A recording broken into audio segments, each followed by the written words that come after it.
Carlson at Orthopaedic and Spine Center. We've had some interesting developments here recently talking about spine surgery. Patients have been long fearful of how long spine surgery puts them down, how long it takes them to get back to recovery, how long it takes them to get back to work, and how painful spine surgery can be. Patients have been also significantly concerned about hardware, putting in screws and rods and plates that they think may change the outcomes of their lives and being able to be active and back to their full activities again. We've been listening to these concerns over the past several years and trying to develop ways of improving the way we do spine surgery, especially with the screw and rod techniques. There are some conditions that have to have hardware implanted. When we think about general back pain, most folks that have general back pain are going to get better with an exercise program, sometimes medications or injections help decrease the inflammation and pain related to their back pain.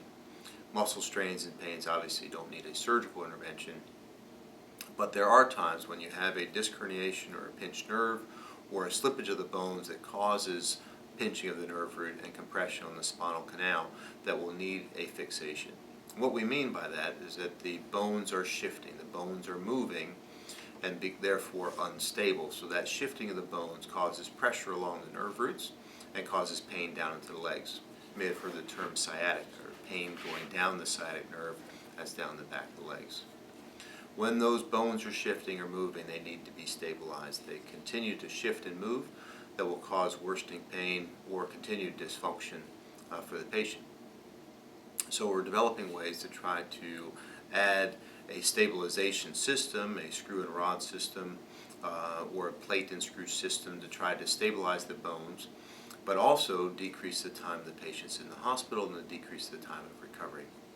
The standard kind of procedures that we do are called pedicle screws, or screws being placed into the back of the bones, the back of the spine. This is a model of the spine here, where we have the spinous processes in each of the bones here, the vertebral bodies, and the discs are between. The screws go above and below the disc level. They go into the bone, and they prevent that bones from shifting, keeps the disc stable. So this is a standard we call pedicle screw system. The two screws at each level and the rod that connects the screws together. We generally do that on both sides. Sometimes there's a crossbar there to provide extra stability.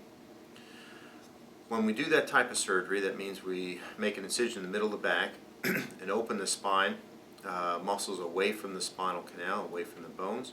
We can take the pressure off the nerve roots, remove this bone we call laminectomy, remove that piece of bone that's there, remove any of the disc or anything that's pinching the bone. After we do that, then we stabilize the bones. We put in the screws and rods to keep the bones from shifting.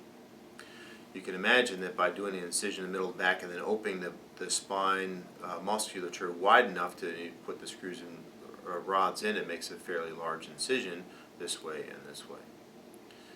We're developing techniques now to be able to change the process of how we do that. So after we've done our major portion of the procedure to relieve the pressure along the nerve roots, doing the laminectomy, we can now add a screw and rod technique more from the inside.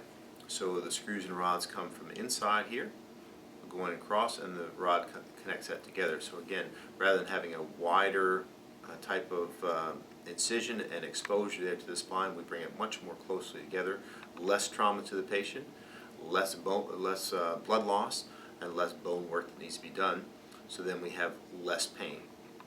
These patients are able to go home the same day. So the patients that have had a lumbar laminectomy, we're used to those patients going home the same day after their surgery. Surgery for a laminectomy generally takes about a half an hour, 45 minutes to do, relieve the pressure on the nerve roots, and most of those patients are able to go home on that afternoon. Now if we can do the same procedure, the same exposure, do our laminectomy, but then also stabilize the bones for those patients that have an instability through the same incision, so less trauma, less work that needs to be done on either side around the muscles, causes less pain. Those patients are now able to go home the same day. So it's a specialized technique that we're doing here at the Orthopaedic and Spine Center to listen to our patients and try to get them better faster.